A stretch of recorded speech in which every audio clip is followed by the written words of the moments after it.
all 9 board members are alive and well and present online, and we will commence staff. We also fortunate to have 2 of the 3 board-elect folks, Roberta Davidson and Ann Brown are online. We will commence staff. We also have, so today is a board-elect to catch up on the business that we have not been able to conduct over the last couple of months. The first one that happened, just to announce the new board officers for next year, is our new president as of July 1 is George Kupchak.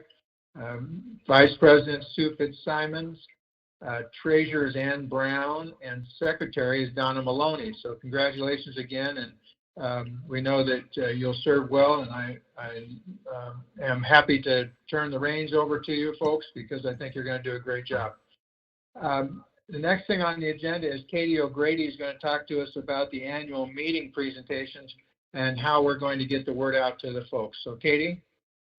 Yeah, so state law requires us to post a notice of our annual meeting no more than like 50 days, but at least 10 days before the annual meeting.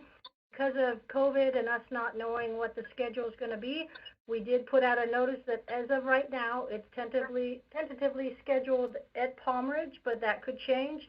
You can see the information on the date and time on your screen. This is also on page 1 of the Rec Center News. Because the Rec Center News is delivered to every household, it does meet the state requirements to be either mailed or hand-delivered to every household. So doing it that way rather than by mail saves us about $6,000 a year. So if you have any questions on that, that's about it.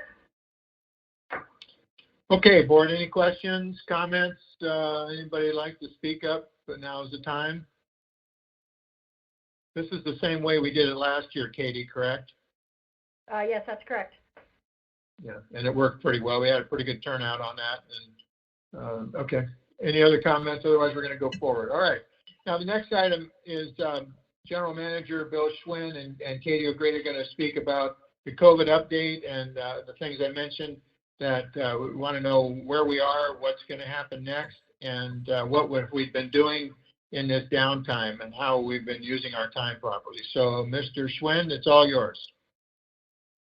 Okay. What are you, I'm not sure what you're seeing on the screen currently. I'm going to kind of go over, can you go back to that one, the first slide? Okay. Let me just talk briefly about some of the items that we've been taking care of since the middle of March.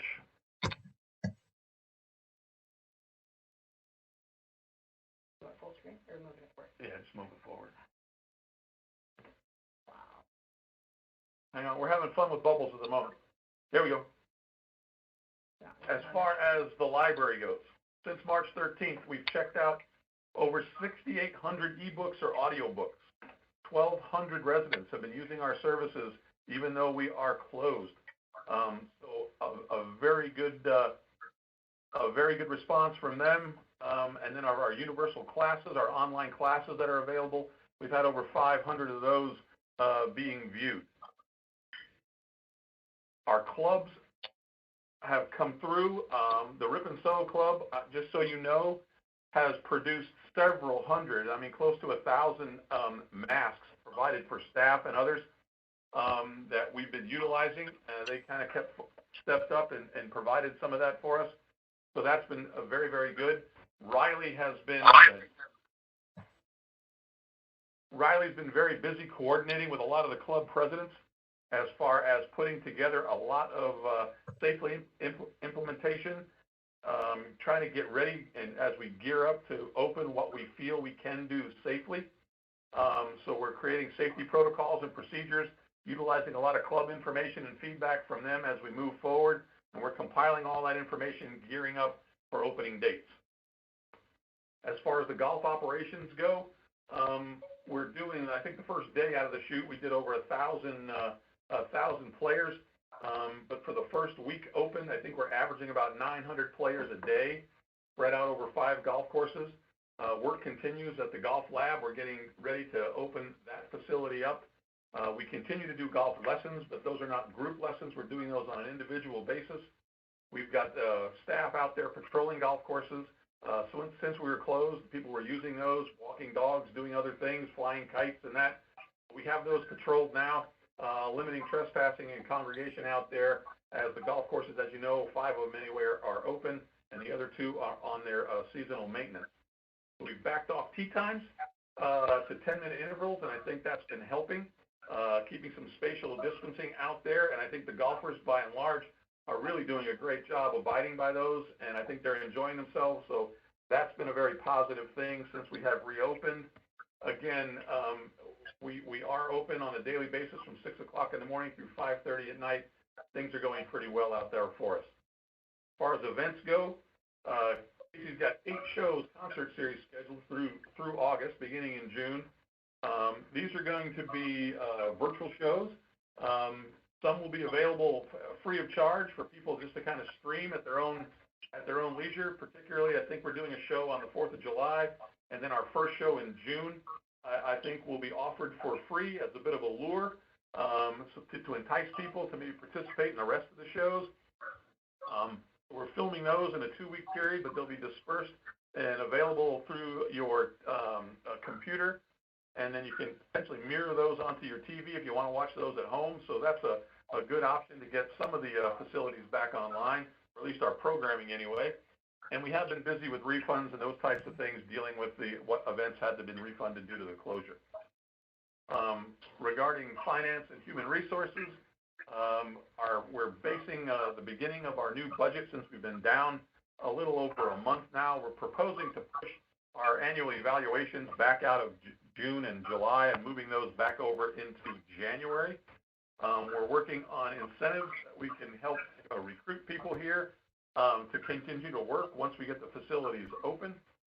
We've done work surveys and do some forms for employees to fill out, because as we move forward and begin to open up some of our facilities, we do have employees, as you well know. 52% of us working here are over the age of 65. They are a bit concerned regarding this virus, as well they should be. And so some are a little reluctant to return to group settings and environments. So we're working with those to kind of get their feedback and feelings as to what their own personal feelings are when it comes to work. And so we're trying to assemble our team and our bullpen, so to speak, right, Katie, accordingly as far as our availability goes.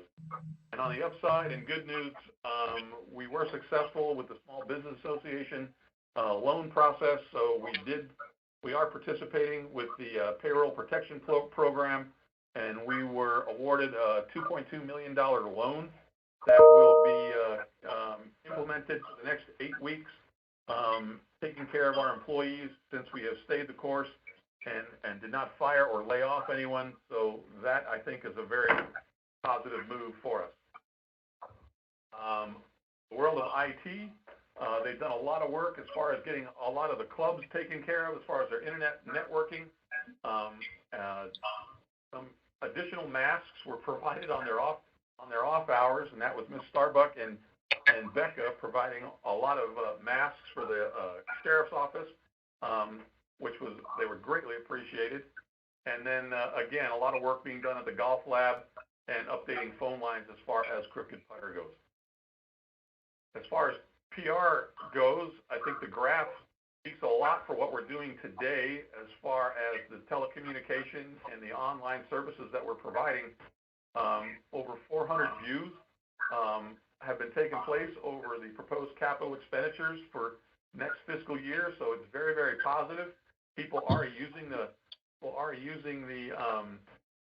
medium that we're providing, and I think today we're staring at over 120 viewers currently watching this meeting as we speak today. So moving on, the golf course maintenance team have been working their way up as far as this meeting as the maintenance schedule goes. Normally, a lot of this work would have been done in May, and so during the 2-week closure that we had with the golf courses, a lot of this activity was taking place, and so we are way out ahead of the curve when it comes to a lot of aeration and tree planting and leveling tee boxes and doing a lot of drainage work on Deer Valley. So a lot of golf maintenance work was accomplished during the 2-week closure, and I think that played very well into our schedule, making some good out of a bad situation. And the same with the landscape maintenance crew. They have been very, very busy all around our campuses doing a lot of work. Obviously, there was no real delay in them. They kind of work individually, kind of around all of our buildings and all of our landscaping. So a lot of needed work was being taken care of during the closure. I'd like to hand us off to Carl because he has been doing a great job with a lot of the contractors that we have on board, as well as the facilities maintenance team that we've got working, taking care of a lot of the venues that we have, making progress and taking care of some things while we were closed. Carl? Good morning, everyone. How are you doing today? Happy to show you some slides today of the projects and special things that we've gotten accomplished. Russ Boston, Byron Jones, and myself have really put our heads together to solve some issues that we've been having, make the best use of our closure times, and these slides I'll explain as we go along. I'd like to start with Grandview, Crooked Putter. We had an opportunity here, a budgeted line item for replacing their flooring in the kitchen and the serving areas. It's a very difficult project to get accomplished during regular season hours and Jeff's business that he operates. So this opened up an opportunity. As you can see in some of these photos, the existing conditions that we dealt with. I would like to mention that once we observed what was involved in the flooring project, Russ, Byron, and myself decided that it was time to get some renovating done inside that space as well.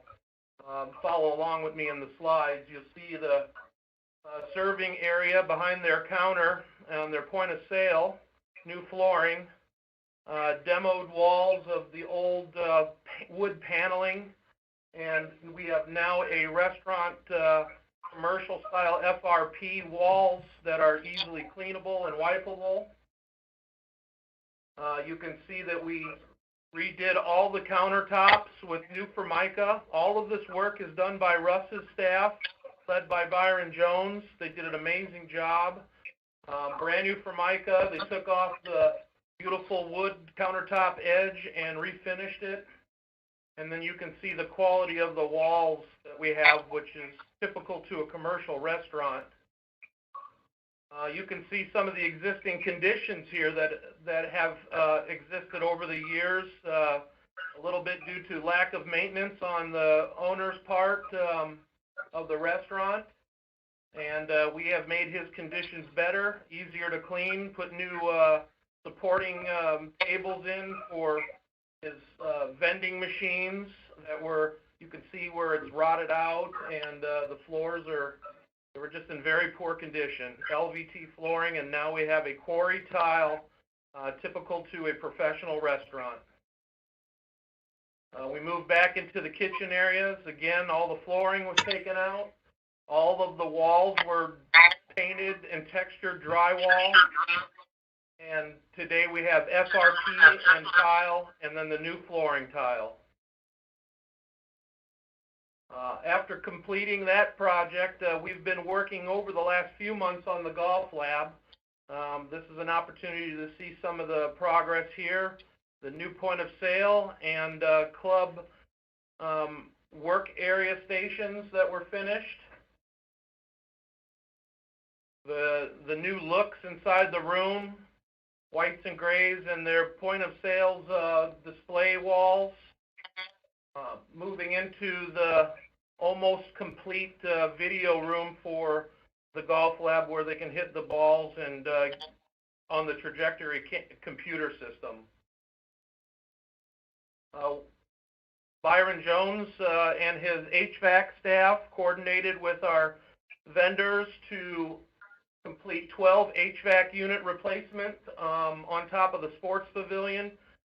You can see the logistics involved in these photos here, how large that crane is. The unit itself that is in the picture is brand new. And this will give you an idea of the scope of work for those 12 units across that roof. Very successful project. I have personally moved on to a safety and structural repairs. Currently, the tennis ramp was no longer holding back water from penetrating in the storage areas below and the electrical room below. So under safety and structural repairs, we have demoed the ramp surface, and we are applying a new surface, and that should be done here in the next few weeks. Originally, in this upcoming budget that we're proposing, we had a line item for the sports pavilion for new bathroom wall and floor tiling at approximately a little over $100,000 request.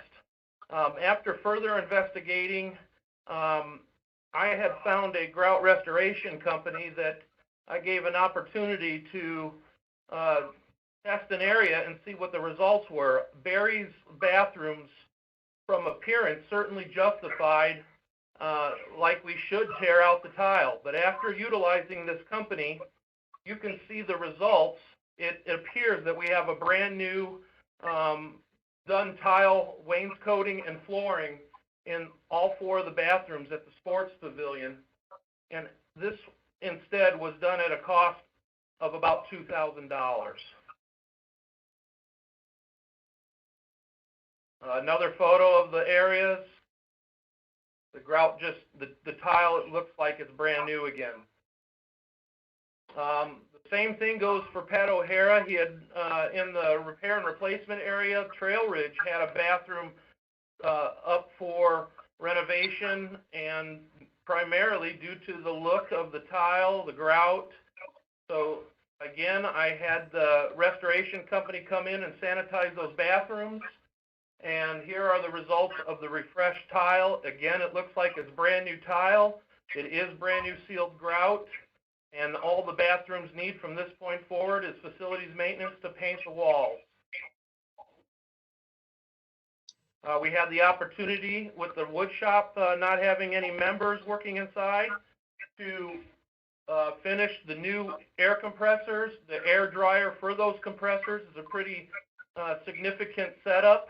And today they're completing the electric for that, and here are the new compressors and line dryer.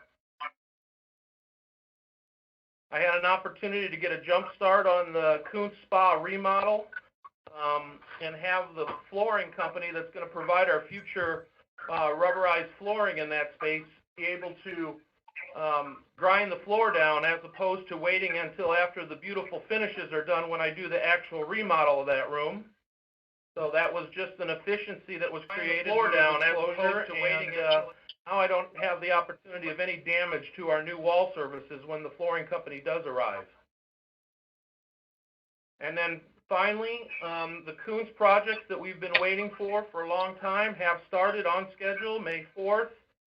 We are well into all the safety precautions established on the property.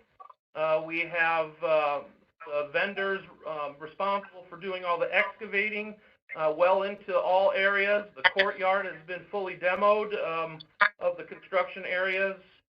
The parking lot is being worked on now, and the pad for the new addition is being established.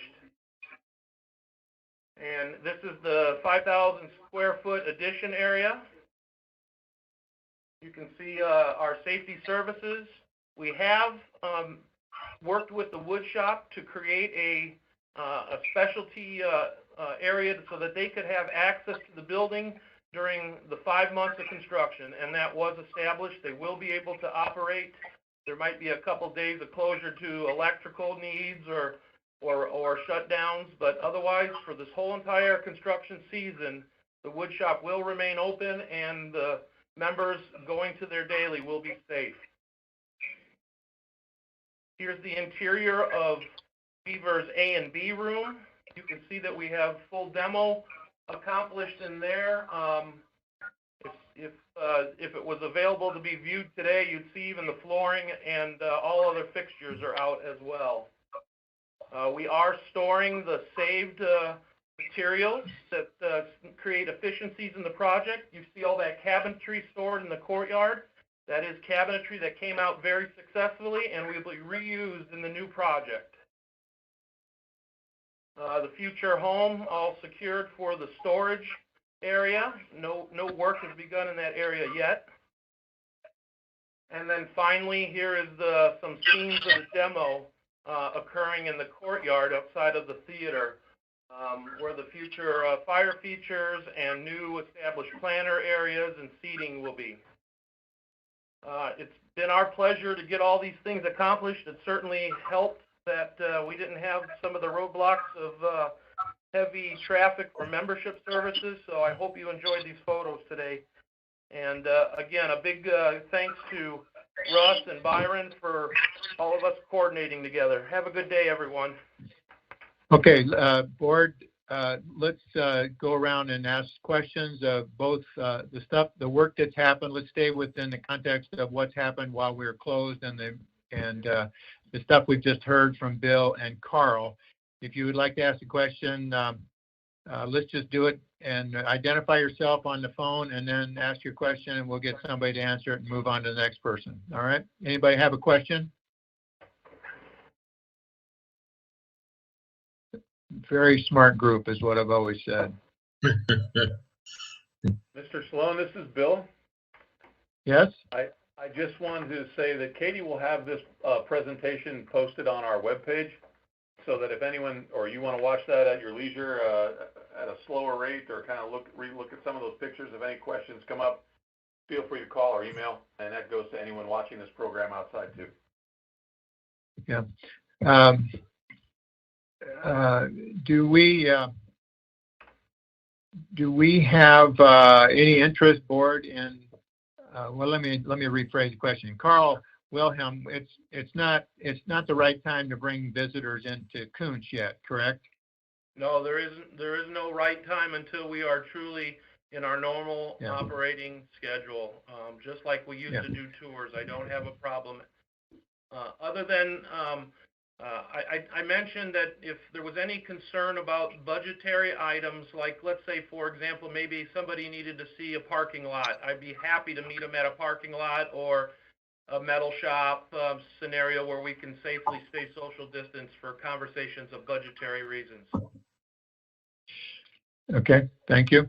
So if we're considering next year's projects right now, Carl is available to take board members around and show them what we're trying to accomplish. If that's of interest to anybody, write me and I will coordinate with Carl. Any other questions from the board? And then we're going to move on to some questions from the community. All right.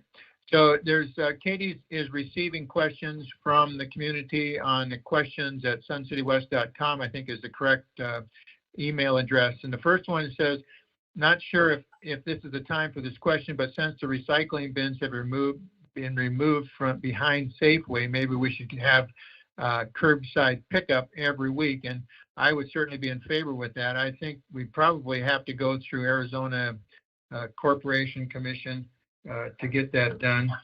I don't know how to get that done otherwise. I did speak with Parks and Sons this last week, and they don't have any solutions for what's going on. Second question is to Bill. Bill, there's a question from a listener, a resident, saying, when will the card rooms be open again? But I think that's a probably bigger picture of clubs in general and pools and gyms and all that sort of thing. Do you want to talk about that now? I think we'll get to that at our next presentation here in a few minutes when we talk about our recovery and reopening.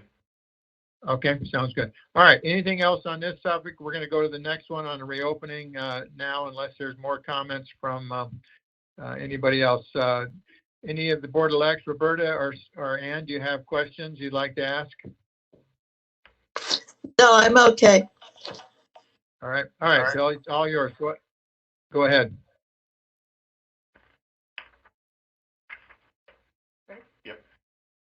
Okay, this is Katie. I'm going to start off on this presentation, and then Bill's going to join in. We have been developing this presentation for quite a while. The plan, it's so fluid with everything that's out there at the federal level and the state level.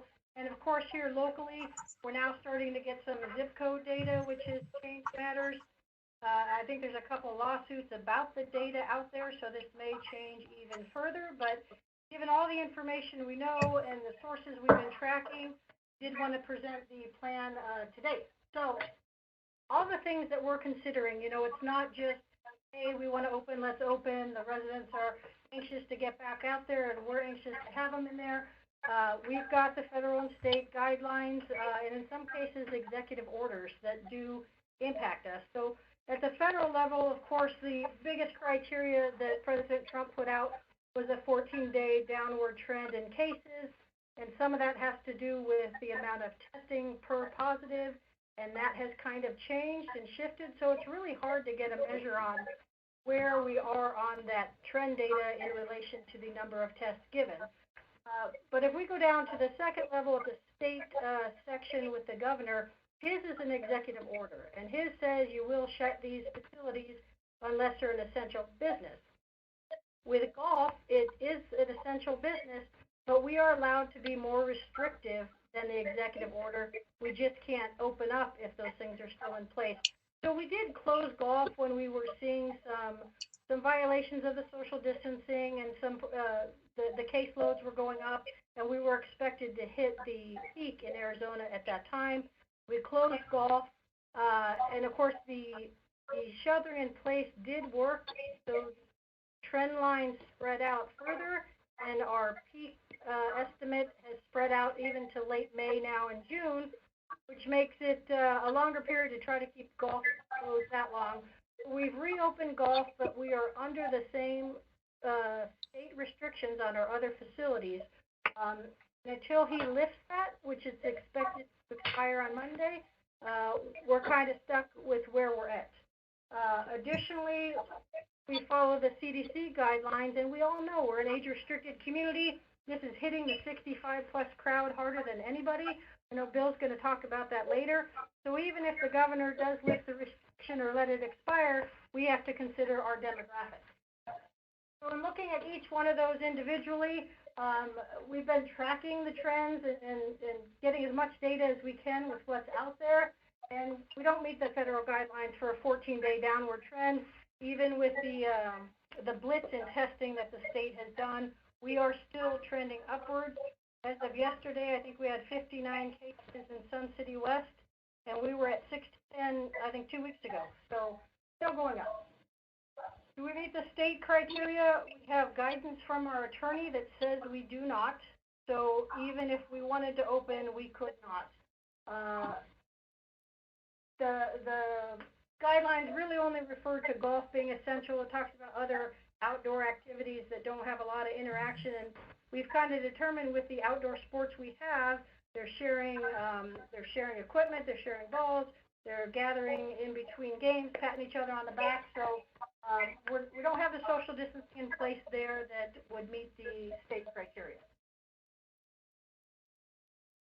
And of course, here's just a little summary from our attorney reiterating that, so it's not just some decision we're making in the back room. We are following our attorney's opinion, which gives us protection from any kind of liability if we are taking professional advice. On the CDC side and their guidelines, you can tell from this trend data, it is hitting the 65-plus age group harder than anyone in terms of hospitalizations, intubations, and deaths.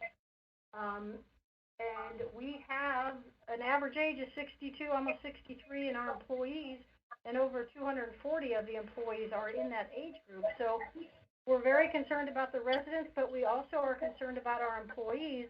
How many hundreds of residents are they going to interact with on a daily basis if we reopen? So we need to take that into consideration.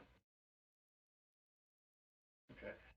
I wanted to just go back, if I could, just to this slide, Katie, if we can, one time. That one there.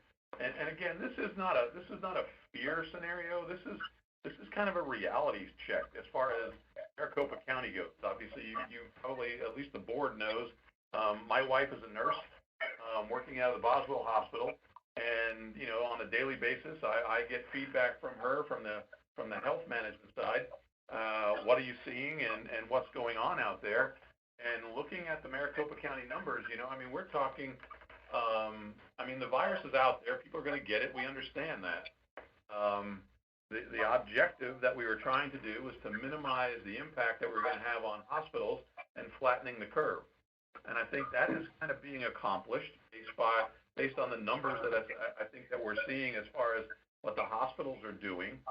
But the thing that really just kind of makes my eyes kind of get a little bit big is the fact that when you look at Maricopa County and totaling all of the deaths in Maricopa County, 89 or 90% of those are 65 and over. Are they all healthcare, living in group homes? I mean, I don't know. We don't have that information, but I think that's coming. But just moving forward, I mean, we're very, very cognizant of what's going on out there. We want to make sure we keep our community safe. Hence our plan. And so the governor is going to be speaking, I would assume, next week. We think, on the 15th, a lot of things may get lifted. And so we're making arrangements for that. So I think our first scenario will be that, we are a community association. We have the ability to assess our own needs and desires, and that's kind of where the governing board kind of comes into. And you can certainly give us your feedback today on the direction that we're leaning and going, and we'd love to hear your comments. But, when it comes to the common areas that we deal with, what real route would you like to go? So in putting our opening plan together, as you well know, we did reopen golf. And what we're going to be focusing on now, after the 15th of May, depending on what the governor says, we're really going to get down to, I think, through at least phase 3 when it comes to doing our deep cleaning, getting ready to open, and focusing on a lot of the outdoor sports. That be it pickleball, tennis, lawn bowling, horseshoes, Beardsley, mini golf, and shuffle. We think that if folks have their own equipment and are using their own equipment and honor the public distancing thing that is going on there, and golf is now obeying that kind of implementation, I think can happen safely. I really do. And then when it comes down to indoor facilities and outdoor pools, we'll see what the governor says about that. But pools are typically regulated by Maricopa County Environmental Services as far as giving out permits and that type of thing. So we're listening to them. We're working with them closely to see what we have to do to implement some outdoor pools open. I realize it's a bit warm. Summer is upon us, and I think that could play to our advantage. And again, people are wanting to get into those aquatic facilities. We want to make sure they do so safely. And again, this is a situation that is, like Katie said, is very, very fluid. And if things tend to trend or get out of control again, obviously I want to bring your attention to the very bottom of the slide that says, this can change. And so based on what we're hearing from the medical professionals and what we're seeing locally, we're here to react to that. Yeah, okay, so that one slide kind of summarizes it all, but we wanted to go into a little more detail, phase by phase. You talk about golf, it's open, 5 of the 7 courses are open. We do have social distancing regulations in place. It sounds like everyone's following those. If we have a setback where folks are gathering and hanging out and high-fiving, we may reevaluate that, but that's where it stands right now. And the Crooked Putter will be opening on Monday. So that will be available for takeout and some limited sitting down in there as well. So that kind of comes into the deep cleaning aspects that we're talking about in phase 2. We met with Jeff Smith the other day. We also had a conversation with Guillermo over at Mimo's. So that deep cleaning, as far as their 2 facilities go, as far as concessions and restaurants, the bistro and cafes, I think, are scheduled to open next Monday. But that is, again, on their call. They have all the safety implementation that they're trying to implement, disposable menus, not doing the recyclables as far as washing dishes and plates. I think a lot of that stuff is going to be disposable. Hard individual packaged items like cans of beer, bottles of soda, water, that type of thing, to minimize what they have to wash as far and share as far as silverware, utensils, plates, and cups. So they're all taking the state recommendations as far as this virus goes, and they're implementing that, what most restaurants and providers are doing in that industry statewide. So that's a positive. So again, tables and chairs will be spread to a 6-foot interval. I think they're somewhere around 70 to 50% of capacity, and they're good with that. And they're doing pickups, they're doing catering, they're doing sit-down meals as well. So that is moving along. And then once we find out really if this thing gets lifted on the 15th, we're going to take 2 weeks and really make sure that our facilities are sparkling when they open. We're really looking at, if this thing gets lifted on the 15th, we're looking at about 2 weeks or somewhere around Memorial Day for us to do a kickoff as far as a little bit wider opening than just the outdoor sports. And just a reminder, to reopen safely for our employees, we have to make sure we have a proper supply of personal protective equipment. That's that PPE you're seeing on the slide. That includes masks, includes gloves, it includes hand sanitizer. Much of this we had leading up to this closure because we saw the writing on the wall and it was part of our pandemic plan. So we're in pretty good shape there, but as it goes on, those supplies are harder and harder to come by. So that will be a consideration.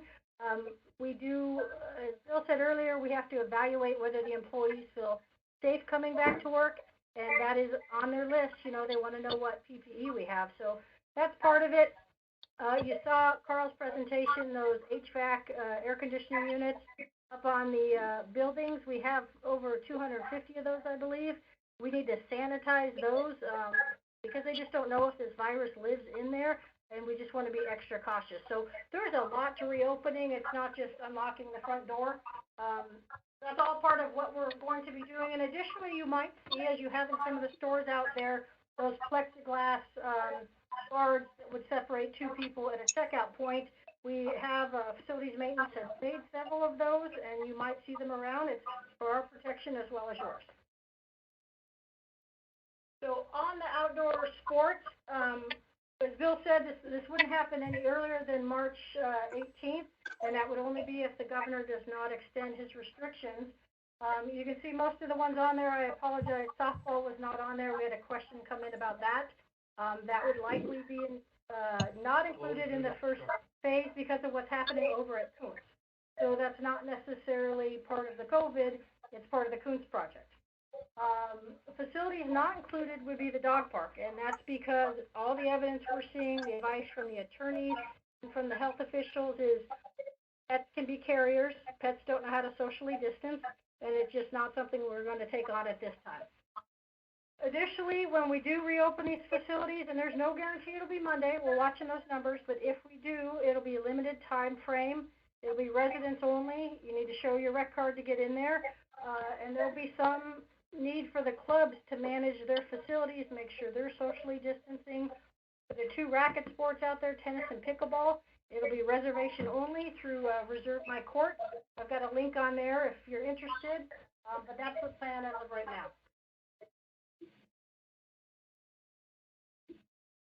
As we continue, I do want to step up, and as you can see, these are some pictures that have been taken around town of people recreating kind of independently outside of the rec centers. But this really has sparked a lot of interest, obviously, in some of the clubs wanting to get back to performing in the areas that we provide as far as venues go. And Riley has been working diligently, I think, with Donna as well, getting information and feedback back from the club presidents, their hierarchies, providing us their own safety plans as far as what we can implement or what they'd like to see implemented to help initiate the openness of some of these facilities. So we are working on that. Some are a lot easier to accomplish than others, particularly those who, on the manufacturing side, like clay clubs and silverware, wood, metal, those types of things, they can regulate, based on the amount of space they have in the room, numbers of people that are in there at a time, those types of things. So we're working on all of that, trying to put together a pretty good plan as far as that goes. And I think, Jim, I think there was a question earlier that we were talking about as far as some of the other clubs, card-playing clubs, some of the clubs that just have a lot of people gathering in small confines. That's probably going to be in a little bit of a later phase as far as opening those up as we see, kind of what this virus is actually doing locally as things start opening up. But again, we really want to make sure we're doing things for the right reasons, and number one is Okay, so phase 4, this request came from some residents. It's something we've been considering, but when we got the resident feedback, we obviously realized there's some interest in that. If it's, safe to do so, we want to open Palm Ridge Summit Hall and the social hall for some indoor walking.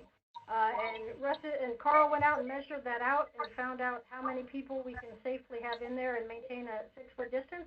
So if we're able to do this, it'll be limited to 50 walkers at a time. Depending on how popular it is, we may have to have a ticketing system where you come in one day to get your time frame for the next day, but we'll just have to gauge how popular this is. I see tons of walkers out there every morning, and so obviously people are interested in staying active in this community, which is great. If we can make that happen for them, we want to. The indoor walking track at Palm Ridge will not be included because there's just that narrow staircase and the elevator to get up there. It's an enclosed space, and if we've got other opportunities that are more open, which we believe we do, we don't want to risk having that enclosed situation.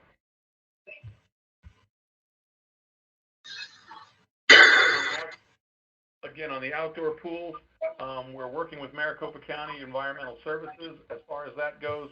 Again, we are not the only aquatic facility in the state of Arizona, believe me. And as far as the commercial sites that are out there with the temperatures that are, with school being out, these people are very anxious, I know, to get their facilities open.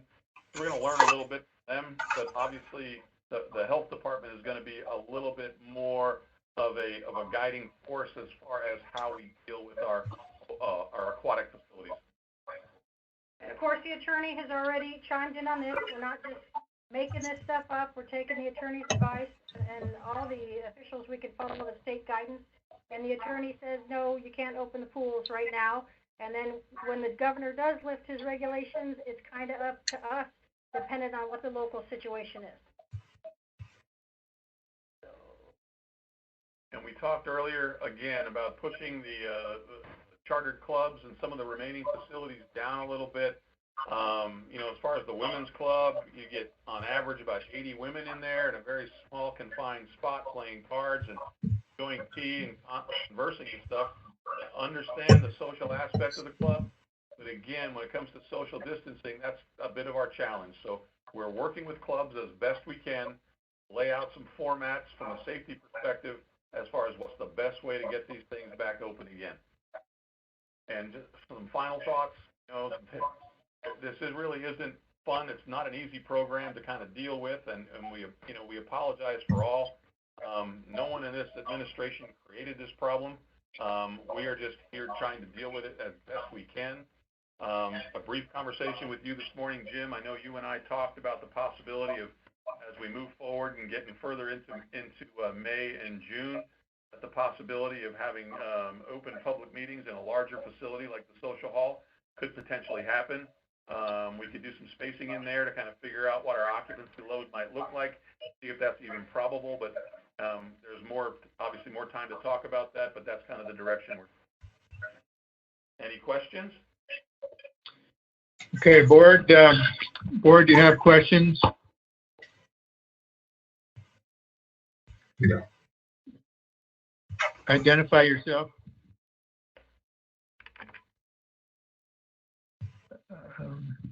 Nobody has questions? I have one, Okay. Jim Young. Okay, Katie, Jim. near the end of your talk, you said that you were not considering opening up something, but I did not hear what you said that was. Was it the dog parks, Jim? Yeah, thank you. Okay.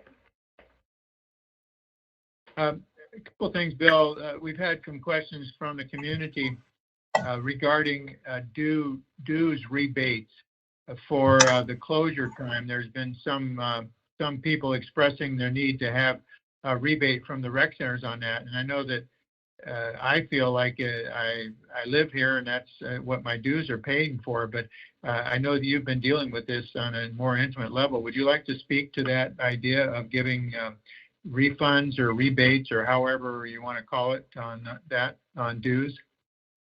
I certainly can.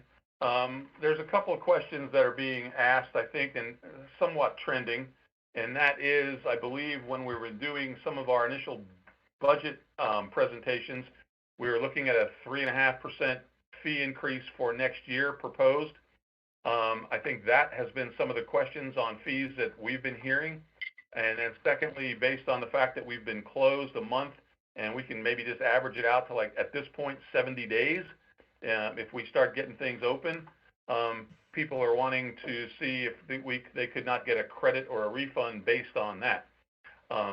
When it comes to, I would not suggest that or recommend that. Quite frankly, based on the $480 that people pay to live here, broken down to $40 a month,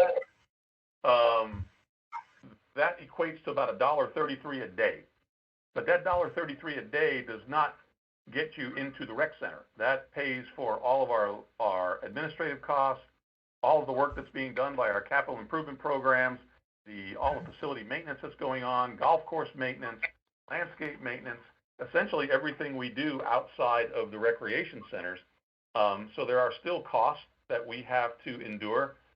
There's a lot of people involved in doing what we do, and I think the update that we presented earlier kind of shows that a lot of, our beat goes on. Well, we're not sitting behind closed doors with our feet up thinking that, we're wondering when this thing's going to open again. There's a lot of work going on around the clock, essentially, keeping these facilities maintained and upgraded and operational as best we can. So that $1.33 a day that we're talking about as far as being closed for 70 days, it's about $90. And again, that's paid by everyone, and not everyone in this community uses the rec centers. And so that $480 annually gets paid by everyone, whether they use the facilities or not. And so we'd be talking about a fraction of a fraction at this point. And I just think that, again, the members didn't cause this COVID thing to happen, to cause the closure, nor did the association. And we are just doing our best to maintain with what we've got. And so on the downside of that, obviously, with golf course closing and some facilities like that closing down and the village store closing down, our revenue is affected by this too. And so, but we have expenses to make, and I just hope that people understand, the real function of what their annual dues actually go for towards keeping this entire administration and this entire community going. And so hopefully we can put that one to rest. Any comments from the board on that, on this topic? This is a hot topic. I'm getting it in the community being asked about this. Does anybody have comments or questions about this specific issue?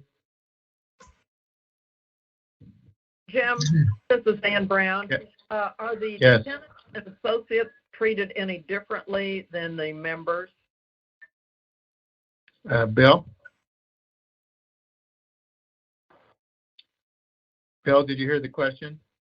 No, can you repeat that question? Sure. The question is something like, are the tenants and associates handled differently than owner members? Well, an associate's due are not mandatory. They might be an extra person on the property. They're not required with the facilities agreement to pay their dues. So if they choose not to, then they just wouldn't be able to use the facilities when we reopen. But everybody who is on the deed is an owner member and is required per that facilities agreement to pay their dues. As far as tenant fees go, during this closure, as far as people renting folks' homes, we have stopped charging or stopped issuing rent or tenant cards until we reopen. Thank you. I needed that information.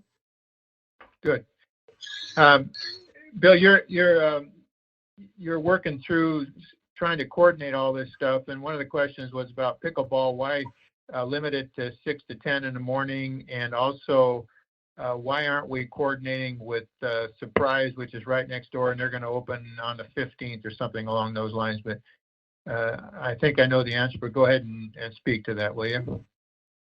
Well, again, when it comes to our facilities, we want to maintain the fact that we have staff to do that, especially the summertime when this starts getting into triple digit temperatures. We didn't really think that the pickleball players out there would be playing during the middle of the day. We are more than welcome to look at opening up for evening hours as well under the lights, but it comes down to, as we talked earlier, trying to get monitors out there to make sure that when we do open, we're focusing on members only at this point, not so much outside folks. And starting off somewhat with baby steps. But again, it's fluid. We can work things out. Obviously, we'll be working with the pickleball clubs, their information, and Riley. So, you know, we'll do it, but we want to make sure we do it right. And then again, keep the numbers somewhat manageable out there, safety reasons. Okay, and then also coordinating with Surprise. We're being driven by the attorney and by what the governor's saying, correct? That is correct. Okay. Katie, you're going to speak to why. Can you please clarify Yeah, what a public card holder is? question. Okay, go ahead, Brian. Are we making sure in our opening plans that we are considering those sports that are what I would call shared object sports, and that we're taking that into account as well in the planning? Yes, sir. And that's Okay. kind of where we were talking about the liability scenario, and that's kind of one of the reasons that I think they were stopped in the first place, simply because of that. So when it comes to mini golf and bocce ball, lawn bowling, and those types of things, we are not distributing that equipment. So if you show up and you want to bring your own putter, golf balls, and use the mini golf course, great. Same thing with racquetball, same thing with tennis. You know, bring your own equipment and go. But on the shared thing, you know, I mean, people obviously understand. You know, when you're dealing with this virus type scenario, you know, keep your hands away from your face. When you're done playing, wash your hands. And it's all about hygiene at this point, you know, and we're going to have to assume that adults are going to act like that. Okay, did that answer your question, Brian? Far more than just those sports, then there's far more to consider for folks just beyond the social distancing part, and that's their personal choice then. Right. Katie's going to answer your question about what a public card holder is, and since they're allowed to use our golf courses now, are these people who do not reside in Sun City West who are coming into our community to golf? How many of these are there? Katie? Yeah, I don't think there's more than a couple dozen, and these are long-term, not living in Sun City West golfers who've golfed with us for quite a long time. They went to the trouble of getting a card that has a number that's different sequence than our resident numbers. A lot of them are from Portobello or Sun City Grand. And because they're in the system, because they are already golfing with our golfers and already registered with us, they are allowed at this time to go ahead and make tee times. But they also are abiding by the safety protocol that we've got out there as far as single person to a cart. And then again, the 10-minute intervals, I think, are really doing a pretty good job in keeping the golfers separated. And I think, Tim, if you want to chime in, I know you're out there several days a week, and I know you're seeing what I'm trying to describe here, but I believe it's working. I would agree with that. I've played twice now since 3 times actually since the courses have been open, and I really like the 10 minutes distancing. It does keep groups from piling up on tees if a group ahead of them gets slow or something like that. And I also like the single riders in the carts. One of the unintended consequences of all this is that the rounds are taking 30 minutes less than what they normally take, just for those 2 reasons. So would like to see those continue even after all this. Okay. I don't know if Todd Patty's on the line, but I think he'd cry if he heard you say that. The number of carts on the golf course will have a toll and take a toll on the quality of turf, but on the compaction side. But as we sit right now, it's working well. This next question is for Carl Wilhelm. How does the 5-month Kuntz closing affect the women's club? Will that be closed for 5 months? And if yes, what alternate location may be provided for them? Carl here. The only thing that is affected at Kuntz is the Liberty softball field, and tennis area. That is completely enclosed with a fence and is our largest construction zone from heavy machinery. But again, like I mentioned, the wood shop is maintained a safe access point. The women's club will be accessed through the gate that comes in between Swim and Fitness and the women's club. The courtyards will have the courtyard in the center of Kuntz will have full access, along with, craft rooms 3, 4, and 5, paint room, the bathroom accesses. So the only thing that is truly disturbed is the inner courtyard in front of the theater. Even the theater, whatever programming staff or events might have in there, we have access points created for club use. That's, you know, once we get back open. So not much of a change at Coons, other than you're going to see some, you know, large areas of the parking lot fenced off, but without Liberty's softball field being in play, we won't have that kind of traffic anyways. Okay, good answer. All right, the renovations look, this is for Bill, I think, look excellent and quite comprehensive, but I believe that I speak for many in respect asking that you keep expenditures within the budget. What we are now paying as dues, our dues should not be raised, especially now when we cannot use our facilities and during this pandemic, which presents unique financial challenges.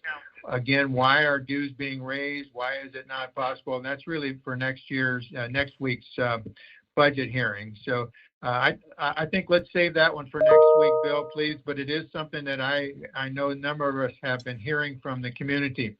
So I'm going to move on to the next one, wanting to know on this deep cleaning, all the rec centers will be cleaned, all the locker rooms, all the restrooms, all that stuff will be deep cleaned and sanitized. Is that correct, Bill? That is correct, sir.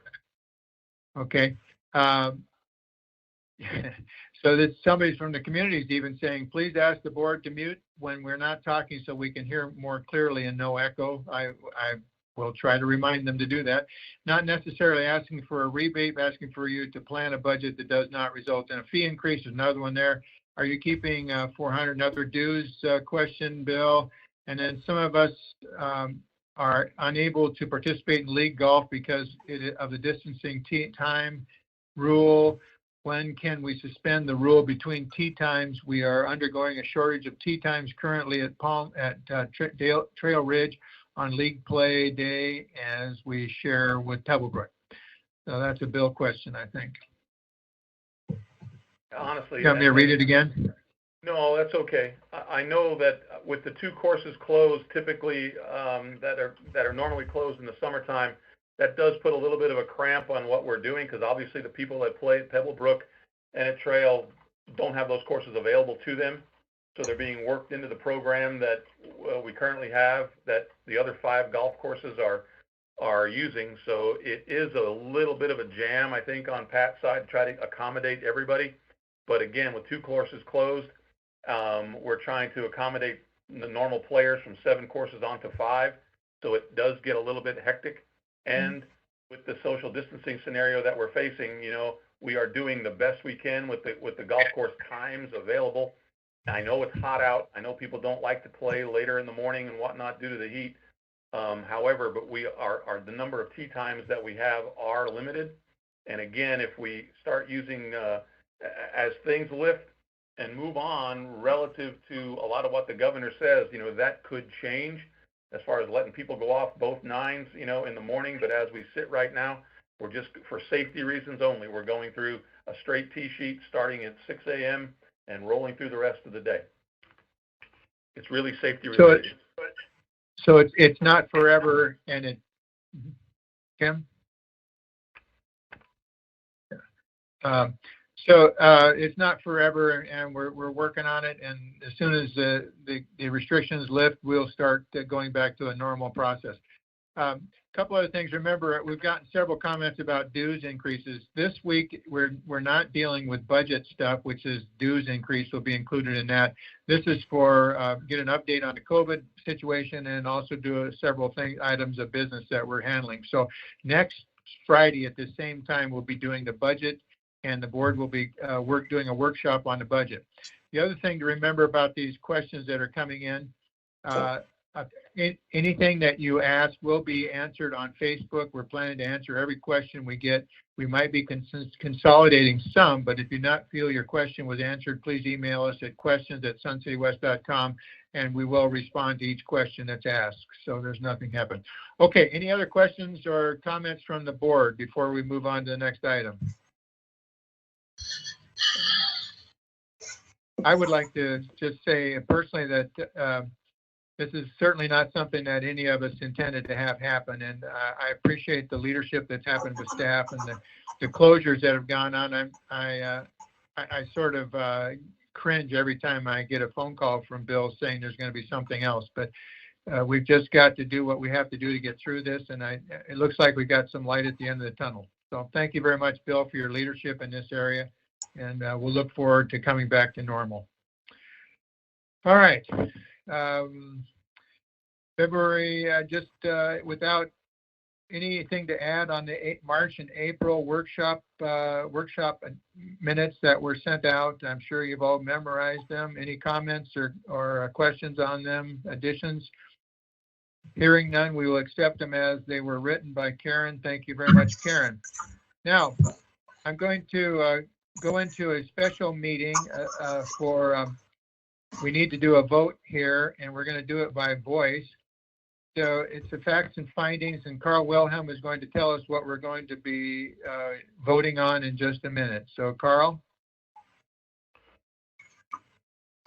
Yes, President Sloan, I'm here. Are you ready? We are ready. Okay, Directors, President Sloan, I'd like to bring a facts and findings forward for the Kuntz Swim and Fitness Building, men and women's locker room, shower repairs. The Kuntz Recreation Center Swim and Fitness Building, men's and women's locker rooms are in failing condition after 10 years from the previous 2010 locker shower renovation. The showers have met their warrantable life, but due to the deteriorated shower pan linings that are underneath the tile, the showers cannot be repaired, but they have to be fully renovated of all materials and components. These 16 showers require full shower area demo of tile, grab bars, soap dishes, shower pan liner system, and to be replaced with new materials. The existing tile throughout the bathrooms and the locker rooms and the shower are no longer available. So it is our decision to just draw a nice line in the sand where the showers begin, separate from the locker rooms, and find a nice matching safe tile and continue forward so that you will not really see a difference. The existing shower pan drains have been investigated by cameras and currently show no evidence of damage, so I don't foresee any unforeseens in that perspective. Remediation from the moisture damage after opening up a few of these, that's a little unknown, but it's covered in our cost. So if we expose the wood framing and we have some rotted wood, we will replace those studs, or if it's just basically got conditions of some moldy conditions, it will be disinfected, and then special spraying, a primer will be put on it to maintain that wood and save on costs. Adjacent shower partitions that exist today are in very good shape, so we will pull those out nicely, set them aside, and reinstall them. The small square footage between the showers, so if everybody's used to being in those areas, there's showers on both sides of the rooms. It is actually a bigger convenience to demo the flooring of a few square feet and just make that matching tile as well, so the floors will be replaced in between the showers. So in conclusion, the emergency repair should be a capital expenditure as per the association's policy, and therefore needs to be approved by the governing board as a non-budgeted emergency capital improvement project. We request the governing board approve a non-budgeted 1920 capital expenditure of $103,461 for the remediation of the failing shower pan liners. I'd also like to just add that Foresight is the invited general contractor to do this project, and this pricing came from sending it out to a minimum of 3 bidders, and we have all the documentation for that for that area. So the efficiency is that Foresight's already there doing our other projects, but we still followed our policies by going out to multiple bidders within their phone book. So that's all I have for you today. All right, questions?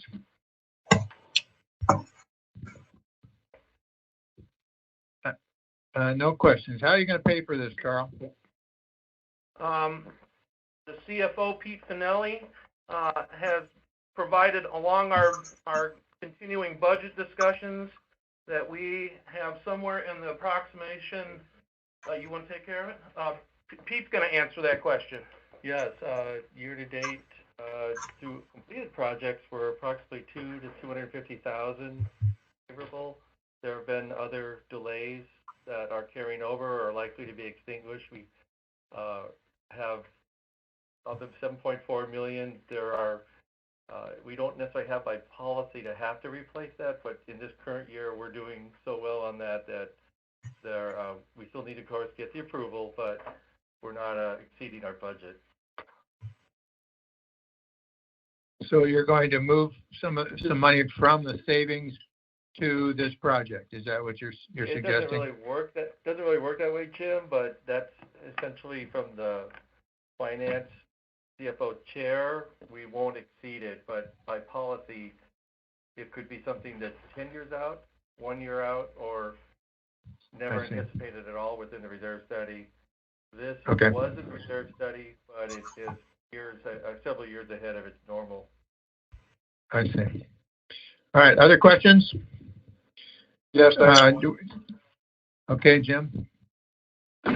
My question is to Carl, is this something we just discovered? I mean, it seems like an emergency. I can't believe that deterioration is an emergency. Jim, can you hear me? Yes. Okay, so no, I feel like that it's an emergency in the sense that we cannot reopen them showers, but as far as the time frame that we've been dealing with this, for multiple months, the rec center management has been asking facilities maintenance to come and investigate, and at each moment they've investigated deeper and finally found the culprit. And then after my assistance with them and opening up the walls entirely in a couple of shower areas, we have seen the extent of it. It really started off with some crumbling tile, which certainly doesn't appear as anything major, and then followed shortly after by strong gas and mildew smells. That could be very well considered the safety condition in this, as far as we can't have moldy conditions due to water penetrating on the framework of the foundation building. Thank you. You're welcome. Okay, anything else? Anybody else have a question? And then Bob Canaro, you're going to make a motion to move this forward, correct? Yep, I'm ready. All right, so we're going to vote on this, and we're going to read your motion, Bob, and then we'll do a voice by voice vote. Okay, I move that the governing board approve a non-budgeted fiscal year 2019-2020 capital expenditure of $103,461 for the remediation of the Kunst Recreation Center failing shower pan liner. Okay. How do you vote, Mr. Canaro? Yes. All right, George, how do you vote? Yes. Sue? Yes. Jerry? Yes. Donna? Yes. Mr. Young?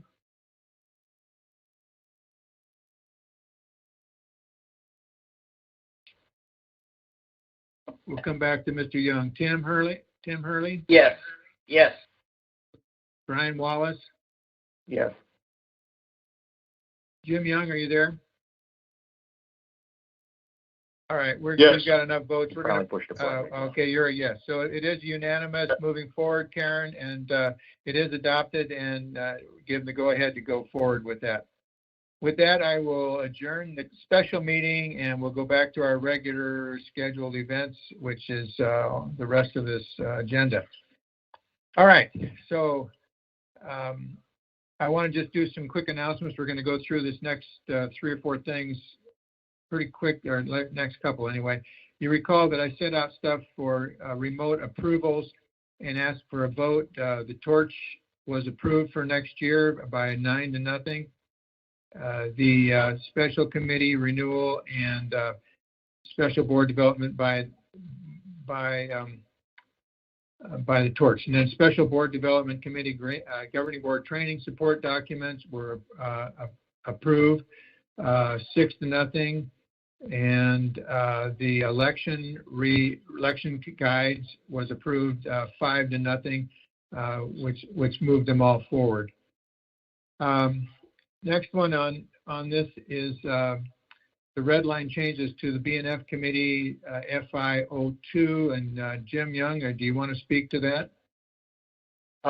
Yeah, FI02 was done by Jerry Connors and Pete Van Nille, and basically it's just to bring up to date what they're actually doing. And so I'm not really familiar with it, but it appears that we need to move it forward. If Pete or right, Pete, Jerry want to want talk? to talk Sure. Pete, you want to talk about this? Sure. FI02 is very, very benign in its changes. There was some discussion when it was first moved to approve about what is a capital budget, what is an operating budget, and this defines it. There was some discussion about when we go through the process about chartered clubs not necessarily being included in the routing, and we've changed that. And quite bluntly, the rest of it is very benign English, changing things like that. So nothing major at all. All right, Mr. Young, how do you vote? Yes. All right, George, how do you vote? Oh wait, do we need Yes. a motion to move this forward? So here's what we're doing. We're going to do consensus and to move this forward to a vote for May 28th meeting, which we hope to have in person this time. So we're moving this forward for a vote, is all this vote is. So George is a yes. Sue, would you like to vote? Yes. Sue says yes. Sue says yes. Jerry? Yes. Jerry's a yes. Donna? Yes. Bob Canaro, mute your phones, please. Yes. Bob. Jim Young is yes. Tim Hurley? Yes. Yes, Tim Hurley And- consents to move it forward. Thank you, Tim. And Brian Wallace? Yeah. All right, it is unanimous to move forward. That will go on the agenda on the 28th. All right, are you interested in talking about the next one, Mr. Young, and B&F committee, the red line changes recommended by the B&F committee? Jim, is that you presenting that, or is that Pete? Well, I can, or Pete can, either one. Why don't you go ahead and give us what your thoughts on it? FI4 is what we're talking about, and basically what's happened. I need to bring some people up to date. Back in April of 2016, there was a motion made to move the savings reserve to 70% from 60. The reason we did that was because at that point, after hiring an expert, by the way, they determined that our reserves were about 27 million. And we had about 22, so we were at about 73%. So it was obvious that we wanted to move it higher, so we moved it to 70.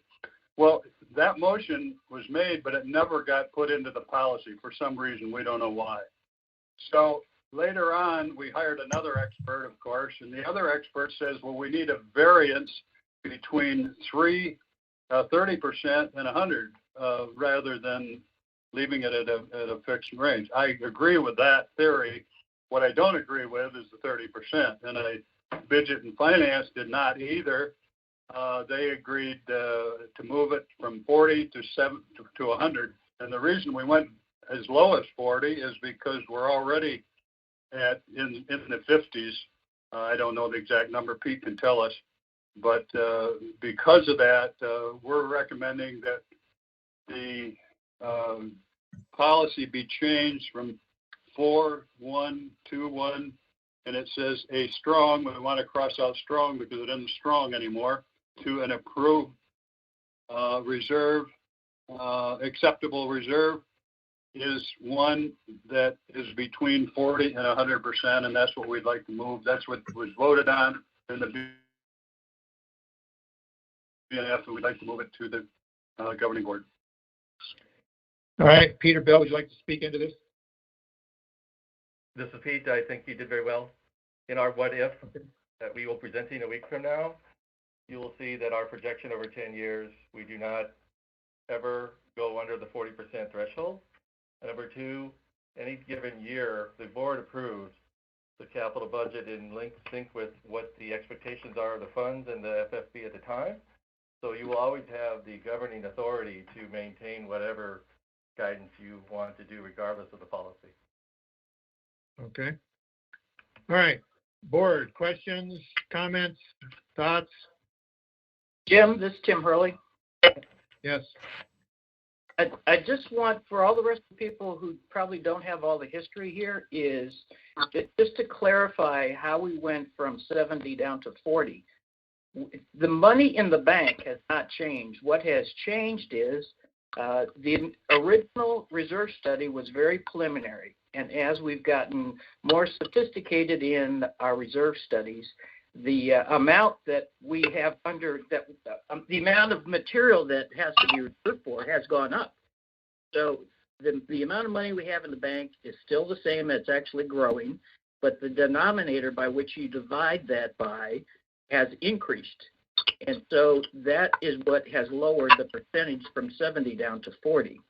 And I just want to make sure that that's clear to everybody, because we do not have less money in the bank now than we did before when all this happened. Thank you. Okay. Thank you. Thank you. Anybody else? Yeah, this is Yes, Brian. Jim, this is Jerry. Yes, Jerry. First of all, Director Young, I share with the goal that the BNF committee and you have set, and I do like the 40 to 100%, and thank you for that. I think, however, the phrasing is it's the industry standard, and according to our expert, the industry standard is 30 to 100%. And I think what the intent of BNF, and I believe you, Director Young, was that the association standard should be 40 to 100, and ask that you consider that. Okay. Anybody else? Yeah, this is Brian. I absolutely agree with what Jerry said, because otherwise this is just a statement. It doesn't have any direction to the association at all. And I agree that it needs to be targeted towards what our association reserves limit is. Good point. We have no problem. Does that require this to go back to the committee for another rewrite? Jim, this is Jerry. I'm sorry, Jim, go ahead. Go ahead, Jerry. No, I was going to say I did not think so, but I defer to you as chair of the committee. Well, I was going to say the same thing. I think it's just an administrative change. I don't think it does either. Okay. All right. So any other comments or questions? Otherwise, we're going to go ahead and do a consensus vote on this and move this forward. Nothing. All right, George, yes, no? Please move this forward, yes. Yes, Sue? Yes, with the change that Jerry spoke of. Okay. Jerry, yeah, I would presume yes. Jerry? Indeed. Thank you. Donna? Yes. Bob? Yes. And Jim Young, I presume? Yes? Yes. Tim Hurley? Yes, move it forward. Thank you. Brian Wallace? Yes, move forward with the adjustments that were discussed a few minutes ago. The caveat. Okay. So that will go on the 28th budget. Well, before we move forward to the next item here, there's a couple of questions that came in how can the board do a vote in a workshop for emergency repair to Coons? I thought voting was reserved for board meetings. And if you recall, I did move us into a special meeting, which allows us to vote on these exact types of things, which is an emergency. And we also have been working in the dark here for a couple of months. So that this would have been handled a couple of months ago in a regular board meeting, but we didn't have a time. There's another one on tennis, table tennis, by appointment only with only 2 players per tables. And I'm going to refer that back to staff and let them deal with that directly on that question instead of taking up board time. All right. The FI 12 is also. Jim? Yes. This is yes. I just need to clarify with everybody the change, the additional change at FI 04 was to strike out industry and insert association, correct? Yes. That's the additional change. Okay, thank you. Any objections to those changes? Yeah, speak up now or we're going to go forward with it. All right. FI 12 is back to you, Jim Young. Yeah, FI 12 is quite simple. There's 2 statements that the BNF would like to have you remove. It's if you go to 3.1.1, it says the FDIC insured backing institutions, and then if you go to 3.1.2, it says the same thing. And the problem with that is that even though it sounds good, FDIC is up to $250,000 insured only. So with our millions of dollars in the bank, we'd have to have 14 to 20 or 30 different banks in order to put our money in. And that isn't what the intent was. In fact, I was on the board when this policy was made years ago. And I think the intent was if you go down to 4.4.2, that all investments shall be held in a bank or brokerage firm that are members of the FDIC and SIPC respectively. Now, we don't want to put it in Jim Sloan's bank, but we do want to put it in a good association. Anyway, what we want to do is basically redline those 2 out, and that's the reason. Would be a nice retirement present, Jim. Something. Yeah, well, right. It won't happen. No, it won't happen. I know that. Okay. Any other comments on this? Any comments on this or questions? Otherwise, we'll go for the same thing, a consensus vote on this one as well. All right, let's go forward with a consensus. George? Yes. Sue? Yes. Jerry? Yes. Donna? Yes. Bob? Yes. Jim Young? Yes. Tim Hurley? Yes, move it forward. Brian Wallace? Yes. Okay, will be moved forward for a vote on May 28th at our regular board meeting. All right, the next thing is Donna Maloney's committee and the Charter Clubs Committee. I tasked them with the revision and an update of our club Bibles, which is our R&Ps, and they were working on it for all these months and ran into the COVID issue as well, but have kept working through this, and they have presented it to us once or at least once. We sent them back for some revisions for rethinking, and they're now have sent it out, and it's come out, and so I'm going to give it to Donna Maloney. It's all yours, Donna. Thank you, President Sloan. Before I ask for any questions, I just want to make sure that everyone is aware that any and all comments that the committee received were discussed and researched if necessary before any recommendation was made. So I will now open up for questions on any of the recommendations that hopefully everyone has reviewed. Any questions? I do have a question, Donna. At the meeting, there was a lot of discussion about the dance clubs. Has that been addressed in the satisfaction of the dance clubs and as of your committee? That issue is currently being addressed with Riley and Bill and the dance clubs. And it was not something that needed to be directly addressed in the RRMPs.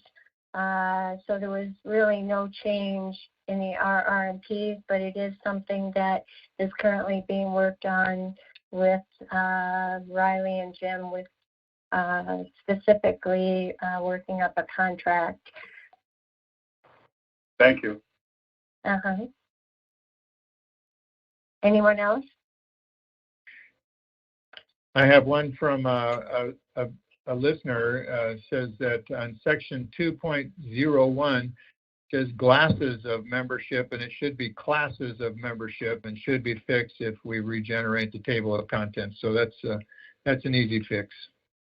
Yeah. Anybody else from the board have comments? Otherwise, we're going to move this forward to by consensus for a vote on the 28th. All right, let's go through it. Then let's go start backwards. Brian Wallace, yes. Move it forward for a vote. Yes, moving forward. Tim? Yes, move it forward.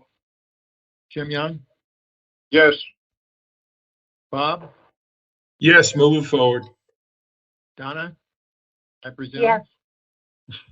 Jerry? Yes. Jerry? Yes. Yes. Sue? Okay. Yes. Sue? Yes. And George. All right, then Yes. we'll move it forward to the 28th for a vote on the 28th. And thank you very much, Donna and your committee.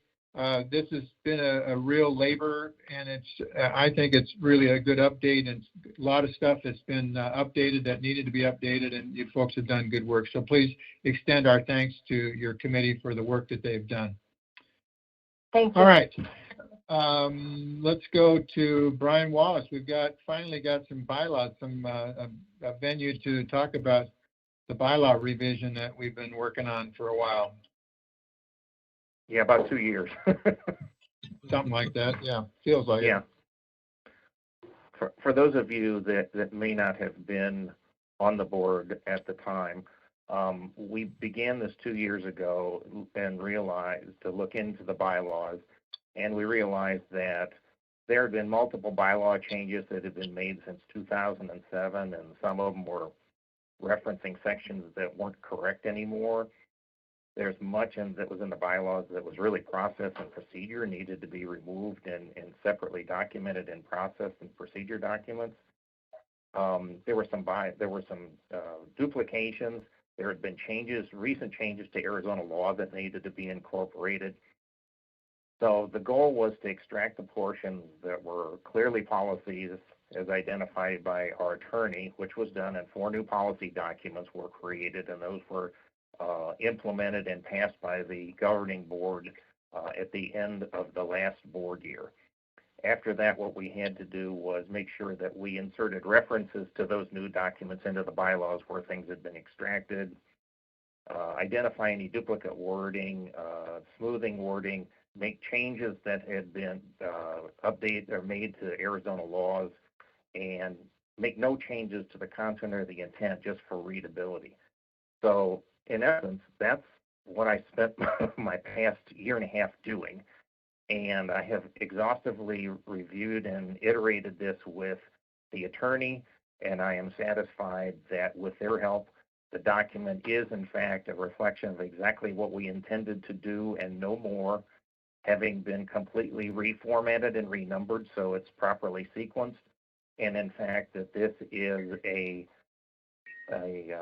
bylaw revision that should be adopted for the association because it reflects the status of where we are in 2020 with our association and other documents and organizations that we have to answer to. Thank you very much, Brian. Thank you for the work on this. And now to reiterate, this has gone through the vetting process of our attorneys, and they sign off on it. They would actually like us to make more changes, but that will be for another board. But we'd like to get this one done and make this the primary resource for everybody to look at when we talk about bylaws, right? So these are the updated, these are the most recent ones. They'll go on board docs and all of that. Any comments or questions from the board? Brian, I understand that didn't we already do the ones that were mandated by the state? Yes, those were passed by the board last year and last spring in the May timeframe, but they needed to be written into the document, and that's part of what was done. That is, the changes made that we had approved needed to be actually entered into the new document version. Thank you. Mm-hmm. Anybody else? Okay, so This what is we're Tim. going to do now, yeah, Tim? Yeah, I just want to thank Brian for the tedious work that went into this, because reviewing bylaws is never fun. So thank you, Brian. Thank Absolutely. you. Amen to that. Yeah. Now, we were going to put you, Jim Young, in charge of that, but we knew you didn't want to do that. So. Waste of time. Yeah, no kidding. All right. We're going to what we're going to need to do now, and Karen, correct me if I'm not saying this correctly, we're going to go by consensus to move this forward for 30-day publication in all of our rec center informational stuff, the website, Facebook, the rec center news, that sort of thing. So and then we will vote on it at the June meeting. Is that correct? Yes. Actually, Jim, we can vote on it, and then once it's adopted, then we do a post 30-day publication, just like we do with all of our policy changes. So if you'd like, we can gain consensus to move this forward for a vote at the May 28th meeting, and then it's a post-publication for 30 days situation after adoption. Okay. Right. We don't have to, in other words, it's publicized after adoption, just like our policies, so that the community sees what's changed. Okay. Any other conversation about this? Otherwise, we're going to go for a consensus vote. This is Jerry. Karen, I believe your comment is absolutely correct, but for clarification, isn't that the process when there is no change in member rights? And there must be pre-publication when there is a change in member rights? I didn't want a misunderstanding with our listeners. We generally, on any bylaws changes, will pre-publish, which has occurred for 30 days, and then post-publish for 30 days. Member rights is a totally different situation because that involves community votes. We're not touching member rights in this case, so it only calls for board adoption and then past 30-day post-publication. Okay, so this has already been out for publication, correct? Is that what you're saying? Yes. Okay, all right, so we're good. All right, so we're going to go for a consensus vote. Let's start with Bob Canaro this time. Bob, would you like to just go forward? Yes, forward. Jim Young? Yes, finally. Tim Hurley? Yes, move it forward. Brian Wallace is, I would presume, yes?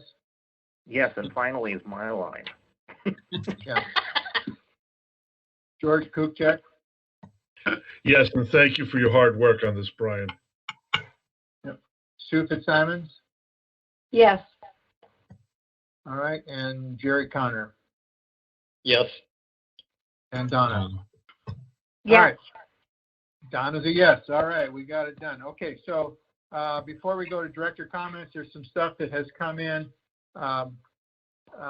No mention about masks being required, and that's going to come out. We'll announce that when we get to the indoor facilities. It will depend on cases, advice, and availability. All staff at this point has access to masks, and those are being worn at the starters by the starters at the golf courses. Residents are welcome to bring them. When we get there, we will not be providing them. The next forum, let's see, let me go back to one other. There was a question about the active golf cards. So if you had a Coyote card, those kinds of things, and all those have been extended 30 days which is generous because we were closed only 2 weeks, and you get, we're going to extend the card for for a whole month, for 4 weeks. So all right, good. Let's go back to any other board comments on anything we've touched on. Let's start with, let's go around. Mr. Vice President, would you like to have a comment? Thank you, Jim. And I just want to give kudos not only to Bill, but the staff for a great presentation on our opening ideas and also what has gone on in our community. I think it's very important that the community knows that we weren't sitting idle while this was going on. And not that we wanted this to have as an opportunity, because nobody wants to have the virus around, but the opportunity for us to do things and move forward was huge. And I cannot thank staff enough for this.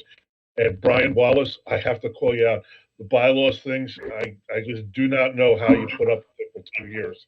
And one other one, Donna, great job on the RRMPs for your group there. Thank you. All right, let's go. Sue Fitzsimons. I just echo everything George just said. Fabulous job by the staff and hardworking board members, and I'm kind of getting used to this remote stuff. Yeah, you know, I saw a thing from Katie that we had 180 people online listening to all this, and so that's more than we get at our board meetings. This might be a better solution to board meetings, George. All right, Sue, let's go to Jerry Connor. Thank you. No comments. No comments. Donna Maloney. No comment. All right. Bob Canaro. No comments. I'll just disagree with everybody. I love sitting in a room looking at everybody's face. Yeah, Mr. Young? Yeah, I do have a comment. I'd like to thank Carl and his team over there for, you know, first of all, for saving us quite a bit of money doing the grouting. But I noticed over the past year or so that even though we have an issue someplace, Carl doesn't always take the answer. He kind of digs into it to see if we have another issue that can be solved a different way. And I appreciate that, and I think that shows in this case where they did the grouting. Thank you, Carl. Okay. Tim Hurley.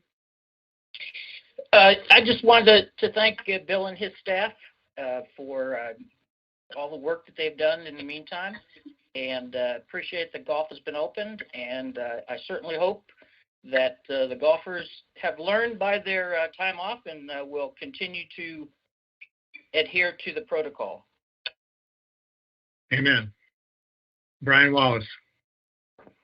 Yeah, I'd just like to thank all of the members of the governing board for the trust and the faith and the support that they've given me over the time I've been working on these bylaws, and the patience as I work through it to get it right. And thank you very much. And I think this is going to be exactly what we needed, and it's been a long time coming, but thank you to each and every member of the governing board. Okay, perfect. All right.